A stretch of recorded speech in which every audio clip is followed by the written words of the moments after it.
Hey guys, how you doing? Welcome to the video. Welcome to my garage. This video is going to be episode 1 of a fiberglass series. I don't really know how many episodes are going to be in here, but regardless, this is episode 1, and we're going to be going over making a mold to make fiberglass body panels off of an existing metal body. So more specifically, what I'm trying to do here is I've got this Baja, this is Mauler, and I'm building a second chassis, and this chassis, or possibly a second Baja, I'm not sure how that's going to pan out yet, but this is Wratchet. And currently he's set up with a flat top. I really like the way that Mauler looks. I like the look of the Volkswagen bug body on a Baja, or a Volkswagen Baja, whatever you want to call it. I really just absolutely love the way that that whole thing looks. Now, I'm not going to take a Volkswagen steel body and I'm not going to wrap it around the Wratchet chassis because I want the Wratchet chassis to actually be able to get abused to the point where it could actually roll over and not, completely destroy a Volkswagen steel body. So the first thing that I wanted to do, I wanted to see if I could just get kind of like a Volkswagen bug roofline going, and originally I was thinking about trying to find an old Volkswagen bug body locally and just cut the roof off. I'm not really keen on that idea because I don't want to take a Volkswagen bug. I know that there's a lot of them out there, but I don't want to take one and just cannibalize it for the body parts that I need. I can't feel good about that.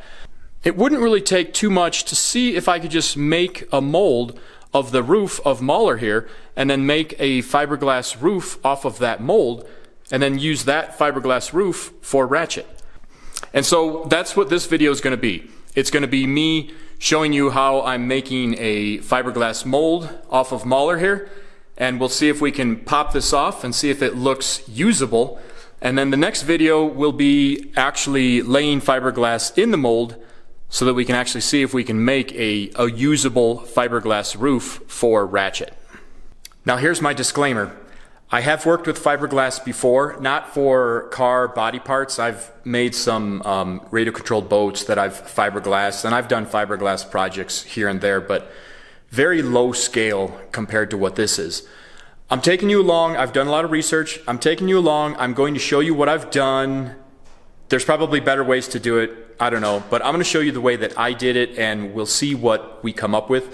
And also, because this was so experimental, I wasn't even sure if this was going to pan out at all. So you can tell I've already got fiberglass laid up on the top of Mauler here, and I'm actually to the point where I need to trim it and pop it off.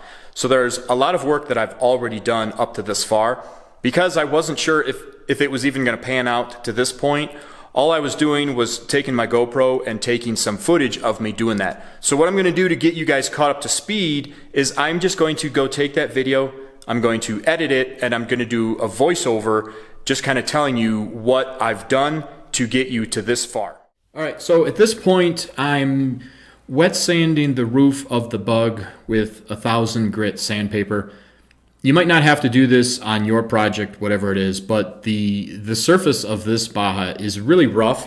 There's some chips, scratches, there's pitting, there's some rust, and because I'm going to be spraying releasing agent on here, I don't want the releasing agent to be able to fish hook or grab a hold of that, or even worse, I don't want any of the rough spots to actually poke through the releasing agent and then let the epoxy get down through the release agent to the body itself. So I figured the best way to control that was to just wet sand it with 1000 grit sandpaper as the very first step. So once I had it wet sanded, I put white duct tape over everything that I didn't want the releasing agent or the resin to fall through. You saw I put it on the vents on the back. I doubled it up over the rain gutter there. I've got little cups made on the window pillars there so that the resin can't work its way down. Up on the front here, there's some rivet nuts for the light bar. You can see right there that little dot. I've got white electrical tape over there. There's a hole back there. Actually, this is a hole that I had for a tail light that I put electrical tape over. There's a little bit of rust up at the top there that I put electrical tape over. I just did that anywhere I thought the resin could work its way through. Now at this point, I'm just waxing it. It's just kind of like a cleaner wax. It's nothing serious. And I just did 2 coats. And this is on top of it already being wet sanded. And I'm just doing this so that it's even slipperier and easier for the releasing agent to actually let go of the body itself. Now at this point, I'm spraying on the PVA. I believe PVA stands for polyvinyl alcohol. It is a releasing agent. I don't know exactly what it is or how it works. I do know that it's wonderful stuff because you spray it on. I did some tests with it before I did this. You spray this stuff on and it pretty easily allows the epoxy or whatever you're working on to pop off or release from whatever you sprayed it on. And even what makes it even better is it's water soluble, so you don't have to worry about overspray too much. And once you're done with it, if you just wash everything, it literally just dissolves and goes away.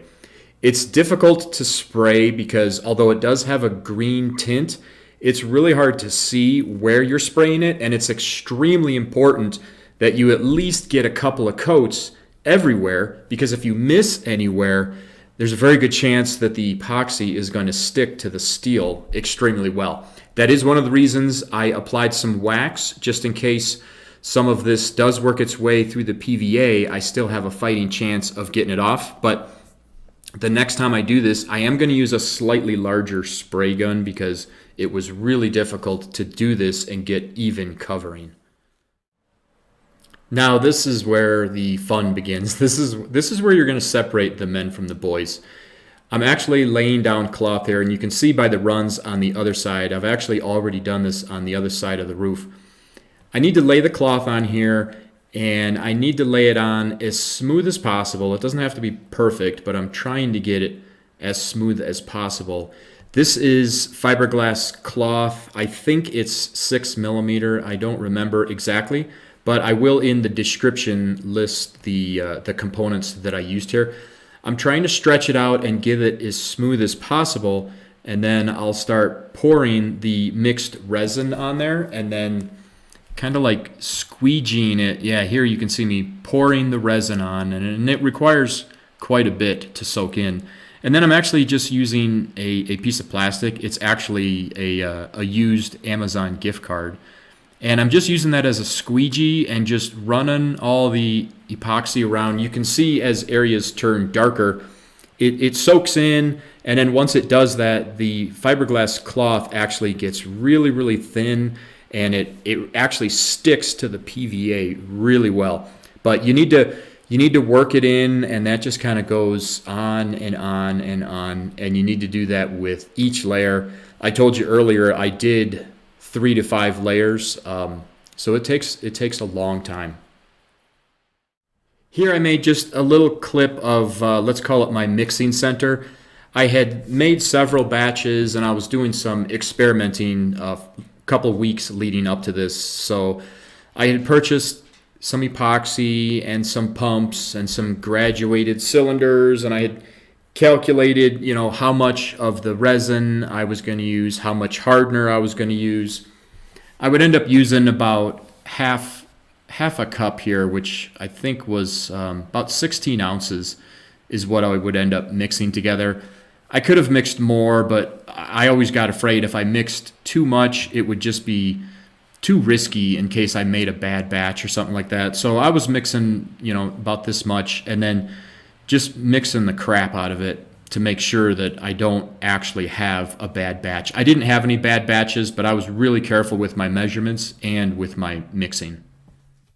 And then this just takes us back to more mixing epoxy, pouring epoxy, working it in with the Amazon gift card. This just basically went on for about 2 days, I think. It took me to put all these pieces on, and by mixing and cutting the cloth and spreading it and then controlling your runs and allowing some dry time in between. It's actually quite a bit of work. Okay, so hopefully you guys are just coming back from some voiceovers where I showed me wet sanding and doing the PVA and spraying on and getting to where I am right now. Right now on this, there is minimum 3 layers of fiberglass. Some areas have up to 5 if I thought it needed some strength. Originally, I was trying to make this pretty thick, but then I got worried that I was making it too thick because when I pop it off of here, and I really hope it pops off. I hope I didn't just permanently fiberglass the top of this body, but regardless, when I pop this off, I need to be able to bend it a little bit. So I essentially stopped at 3 to 5 layers of fiberglass cloth so that I'll still have some pliability. And then I figured if I actually got it off, I could always set it back on here and then fiberglass in more supports if I needed it to hold its shape some more. So what I'm going to do at this point, because I'm ready to pop it off right now, I'm not going to pop it off with all of this fiberglass still hanging off the side here, because I think I need to try and trim all this while it's still rigid on the body so that I can get cleaner lines. And also, I don't really want to take it off with all of this fiberglass flapping around. This stuff is really, really nasty. And so I just want to cut it off now. I'll cut it down to where it actually has resin in it. And it's a lot easier to work with when it's got the resin in it as opposed to when it's loose like this. You'll notice when I'm doing the work, I've got my Kawasaki shirt on, which at this point I've relegated to the rag bin.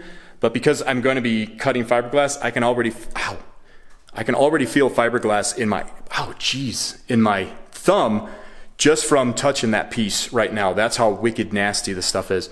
So I've got a rag shirt on, I've got some rag pants on, and what I'm going to do, I'm going to actually pull the trailer out of here, and then I'm going to take Mauler here, and I'm going to roll him out onto the driveway, and I'm going to close the garage door, and I'm going to take my little air-powered cutoff wheel here, and I'm going to run around the body. Like, I'm going to run around here, around this window here. You see that darker area there? That's the metal seam from the body. I'm just going to cut this back to about here. I'm going to cut out all the fiberglass. I only want to have the duct tape left because the PVA and the epoxy releases real easy from the duct tape. I'm going to trim all that out of there. I'm going to run around to the seam here and cut it just probably 1/2 inch above there, or maybe right at. You can see how easy the duct tape releases. I mean, it doesn't even stick to that, but I'll probably cut it right above the duct tape. And then at the roof, at the window edge here, I'm just going to cut it right below there. And I'm going to do that all outside to keep the mess outside. And then I'm going to take my air compressor and I'm going to blow everything off of the body of Mauler before I bring it back in here. And then when I get it back in here, I'll set up the cameras and see if we can pop this off, which hopefully we can. So I initially, once I pulled this out, I tried cutting that fiberglass with the air-powered little die grinder. That thing did not have anywhere near enough power to actually cut through, let's say, 3, 4, maybe 5 layers of fiberglass. So I went with the grinder. I started with my cordless grinder, but it was even taxing that down a little bit. So by the end, you'll actually see me running the corded grinder. But you can see it's a windy day out here, which worked very much to my benefit because it was blowing most of the dust right out of there. And you can see I've got safety glasses on, I've got gloves on, and I've got an actual paint respirator there so I don't breathe any of this stuff in. And you can see, just like I said, I'm just running around with the grinder and basically cutting it everything about 1/4 inch away from the body. So I'm not grinding or cutting any of the body here. I'm just grinding the fiberglass closer to the body so that it's a cleaner, more rigid edge to work with, and I can get all that fiberglass kind of off and out of my way. All right, guys, now it's a couple days later. I'm all cleaned up. Mauler's all cleaned up. We're done with cutting that fiberglass. I'm ready to see if I can actually pop this fiberglass mold off of the body. Fingers are crossed. I'm going to take you around and show you a couple of key areas that I'm going to be real careful with. and then I'll strap on my chest GoPro camera and run around, and hopefully this thing pops off without too much issues. So I'm going to be real careful of the two lower corners of the back windshield, or the back window here. You can see just from here that as I was doing all this, epoxy was pooling up, and it seems like even though I had the cardboard and the duct tape back there, it seems like a little bit might have seeped behind there and gotten itself onto the body. I do have a screwdriver and a hammer, and I'm just going to see if I can just ever so gently chip that corner loose from the inside. And then there's also a big area of pooling up here on the window pillar, although the duct tape peeled back here fine. This line drawn here is actually where I'm going to end up trimming this, but I'm not going to trim that yet. I want to pull it off as one piece. So I'm also going to be real careful when I get this corner and that corner over there started, just to make sure that they come up and it doesn't try and crack off or anything like that. Then aside from that, I'm just gonna kind of slowly try and work the four corners up and just see what happens.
That's awesome.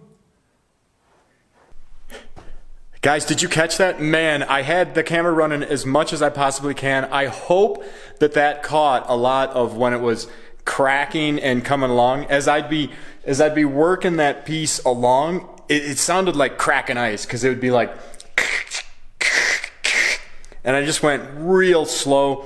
And the thing actually popped off. I'm so excited that it popped off. I was really pretty worried that I might have made a serious mess for myself, but luckily that PVA popped off really good. If you can look, this roof is so white and shiny right now. All the PVA apparently comes off with the fiberglass. So this surface right now is so smooth and it's waxed, which looks funny because it's not a very nice surface, but it feels so clean because I cleaned it up so much before I put the PVA on there.